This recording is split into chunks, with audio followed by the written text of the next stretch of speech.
UP cadre के IAS Rinku Singh राही ने ये चिट्ठी department of personal and training को लिखी है, यानी डीओपीटी को। यह भारत सरकार की एक एजेंसी है जिसके जिम्मे यह काम भी होता है कि यूपीएससी के तमाम अफसरों को ट्रेनिंग, पोस्टिंग और सर्विस कोड मुहैया कराए। आईएएस पूजा खेड़कर के केस में आपने डीओपीटी का नाम कई बार सुना होगा। तो डीओपीटी को लिखी चिट्ठी में आईएएस रिंकू सिंह क्या लिखते हैं, एक्सर्प्ट में जानिए। रिंकू सिंह राही अपने पत्र में लिखते हैं कि नौकरशाही की जवाबदेही ठीक से तय नहीं होने की वजह से सुशासन की जिम्मेदारी अक्सर राजनीतिक नेतृत्व पे डाल दी जाती है। बेसिक गवर्नेंस यानी बुनियादी तौर पे सही प्रशासन कोई बड़ी उपलब्धि नहीं बल्कि किसी भी प्रशासन से की जाने वाली न्यूनतम उम्मीद है। रिंकू के मुताबिक एक आईएएस अधिकारी की असली परीक्षा तब होती है जब वो संविधान, कानून और सरकारी नीतियों को सिर्फ कागजों तक सीमित न रखे बल्कि उनका असर लोगों की जिंदगी में भी दिखाई दे। इसके बाद वो कहते हैं अपनी पुरानी पोस्टिंग्स को लेकर अपने आरोप गिनाते हैं। मुजफ्फरनगर में पहली पोस्टिंग के बारे में उनका दावा है कि जिला समाज कल्याण अधिकारी बनने के बाद नियम के मुताबिक उन्हें 10 दिन के अंदर वित्तीय प्रभार मिल जाना चाहिए था, लेकिन उन पर जानलेवा हमला होने तक यह जिम्मेदारी नहीं दी गई। रिंकू का दावा है कि उन्होंने विभाग में कथित गड़बड़ियों और भुगतान से जुड़ी जानकारी सार्वजनिक करके भ्रष्टाचार रोकने की कोशिश की और इसी वजह से उनके खिलाफ साजिश हुई और पोस्टिंग के करीब 4 महीने के भीतर उन पर जानलेवा हमला हुआ। अस्पताल से लौटने के बाद उन्हें समाज कल्याण निदेशालय लखनऊ से अटैच कर दिया गया। रिंकू कहते हैं कि वहां उनके पास कोई नियमित काम नहीं था, बिना काम के वेतन लेना उन्हें सही नहीं लग रहा था, इसलिए उन्होंने कई बार काम देने की मांग की। इसके बाद उनकी पोस्टिंग जिला समाज कल्याण अधिकारी भदोही के तौर पर हुई, लेकिन रिंकू के मुताबिक करीब 4 महीने बाद ही उनका ट्रांसफर कर दिया गया और उन्हें जिला समाज कल्याण अधिकारी विकास श्रावस्तीवन में उस पोस्ट पे भेज दिया गया। यह रिंकू सिंह राही के उस दौर के आरोप है जब वो राज्य की समाज कल्याण सेवा में अधिकारी थे, पीसीएस अफसर थे। इसके बाद रिंकू यूपीएससी की परीक्षा पास करके आईएएस अधिकारी बने, लेकिन उनके मुताबिक आईएएस बनने के बाद भी पोस्टिंग और काम को लेकर वही समस्याएं उनके सामने आती रही। कहते हैं कि आईएएस ट्रेनिंग के दौरान उनकी पोस्टिंग मथुरा में हुई। नियमों के मुताबिक उन्हें एसडीएम का चार्ज मिलना चाहिए था, लेकिन उन्हें एसडीएम जुडिशियल यानी न्यायिक काम की जिम्मेदारी दी गई।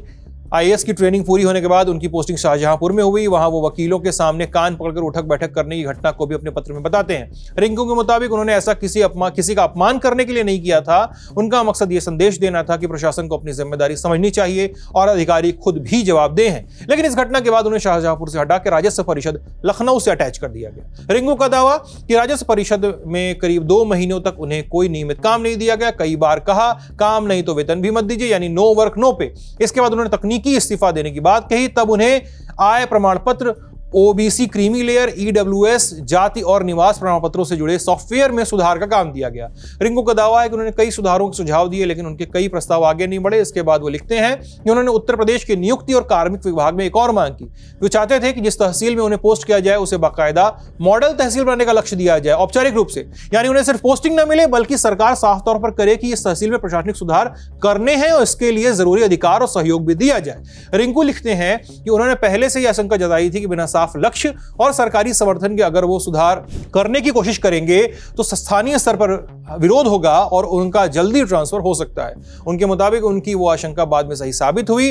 फिर अपने मौजूदा अनुरोध में रिंकू सिंह सरकार से कहते हैं कि मुझे ऐसे तहसील में पोस्टिंग दी जाए जहां पे नियम और संवैधानिक मूल्यों के मुताबिक काम कर सकूं, जहां बेसिक गवर्नेंस लागू करने पे प्रशासनिक या राजनीतिक स्तर पर रुकावट ना हो और मुझे काम करने के लिए पूरा संस्थागत सहयोग मिले। और अगर उत्तर प्रदेश में ऐसी पोस्टिंग नहीं दी जा सकती तो उनकी इंटर काडर ट्रांसफर यानी दूसरे राज्य के काडर में जाने की मांग पे सहमति दी जाए। फैसला होने तक पूरा वेतन लेने से इंकार करते हैं, फिलहाल आधा वेतन ले ही रहे हैं। इसके साथ वो अपनी सुरक्षा का मुद्दा भी उठाते हैं। कहते हैं कि संभावित खतरे को लेकर कई बार लिखित और मौखिक रूप से अधिकारियों को बताया, इसके बावजूद अधिकारी उन्हें एक अतिरिक्त गनर नहीं दे रहे हैं। रिंकू सिंह राही का कहना है कि इन तमाम मांगों और शिकायतों पर अब तक कोई जवाब उन्हें नहीं मिला है। In short, IAS Rinku Singh Rahi कह रहे हैं कि उनका बार बार ट्रांसफर हुआ, आधा पे मिला है, बिना काम के रखा गया है। ऐसे में या तो उन्हें मीनिंगफुल पोस्टिंग मिले या फिर किसी दूसरे काडर में जाने का रास्ता दिया जाए। लेकिन यहां पर एक बात का ध्यान रखना जरूरी है, किस अधिकारी को कौन सी पोस्टिंग देनी है, किसी फील्ड में रखना है, किसी जुडिशियल या अटैच पोजीशन में रखना है, ये एडमिनिस्ट्रेटिव डिसीजंस होते हैं। इसलिए सिर्फ रिंकू सिंह राही की शिकायत से ये ऑटोमेटिकली साबित नहीं होता कि उन्हें जानबूझकर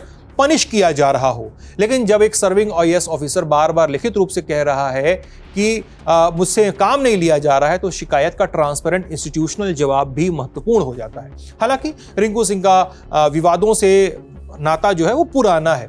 जालौन में बतौर एसडीएम न्यायिक पोस्टेड रिंकू का एक वीडियो वायरल हुआ था 15 अगस्त को, जिसमें वो 15 अगस्त के दिन ही भगत सिंह पर एक बयान देते दिखाई दे रहे थे। जो हिस्सा वायरल हुआ उससे प्रतीत हो रहा था कि वो भगत सिंह को बेवकूफ कह रहे हैं। हालांकि उन्होंने कहा था कि उनके भाषण के हिस्से को काट छाट के वायरल किया जा रहा है। कुछ महीनों पहले वकीलों को उठक बैठक करवाने का वीडियो भी वायरल हुआ था। बार एसोसिएशन ने आईएएस के खिलाफ मोर्चा खोला, तब भी सफाई, स्पष्टीकरण, जवाब, कार्रवाई जैसी चीजें हुई थी और अब यह घटना सामने आई है। अभी इस चिट्ठी पर अधिकारियों या केंद्र की ओर से कोई प्रतिक्रिया सामने नहीं आई है। प्रतिक्रिया आने पर लल्लन टॉप आपको सूचित करेगा।